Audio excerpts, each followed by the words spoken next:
healthy, necessary, democratic debate.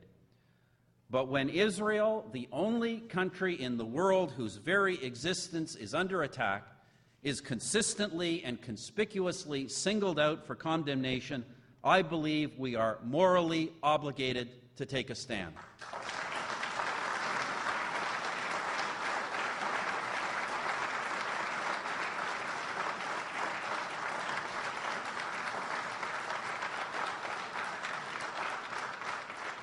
Demonization, double standards, delegitimization. The 3 Ds, it is a responsibility of us all to stand up to them. And I know, by the way, because I have the bruises to show for it, that whether it is at the United Nations or any other international forum, the easiest thing to do is simply to just get along and go along with this anti-Israeli rhetoric, to pretend it is just about being even-handed, and to excuse oneself with the label of honest broker.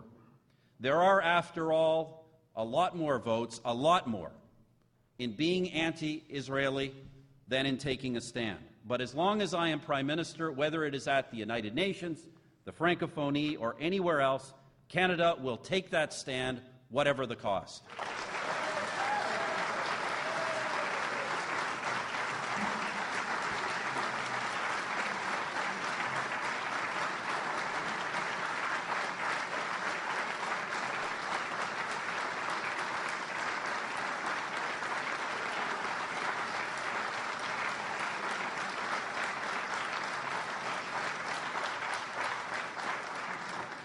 And friends, I say this not just because it is the right thing to do, but because history shows us, and the ideology of the anti-Israeli mob tells us all too well, if we listen to it, that those who threaten the existence of the Jewish people are a threat to all of us.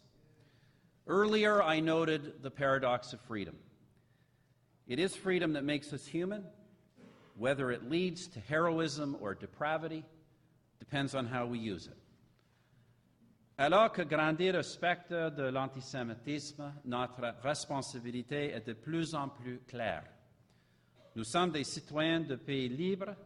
Nous avons le droit et donc l'obligation de parler et d'agir.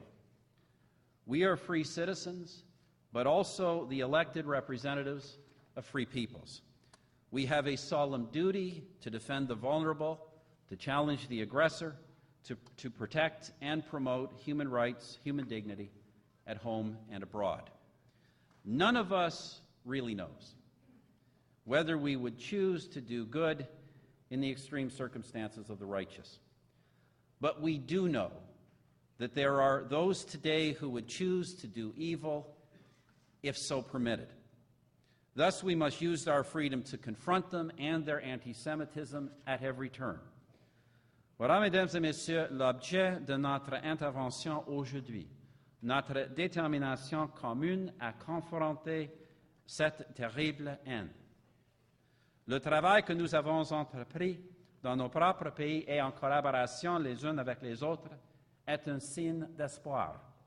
Our work together is a sign of hope, just as the existence and persistence of the Jewish homeland is a sign of hope. And it is here that history serves not to warn, but to inspire. As I said on the 60th anniversary of the founding of the State of Israel, Israel appeared as a light in a world emerging from a deep darkness. Against all odds, that light has not been extinguished. It burns bright, upheld by the universal principles of all civilized nations: freedom, democracy, and justice.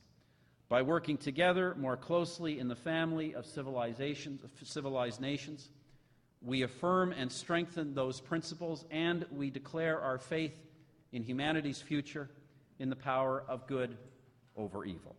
I want to thank you all for all you are doing to spread that faith, and I want to thank you for your kind attention today. Merci beaucoup.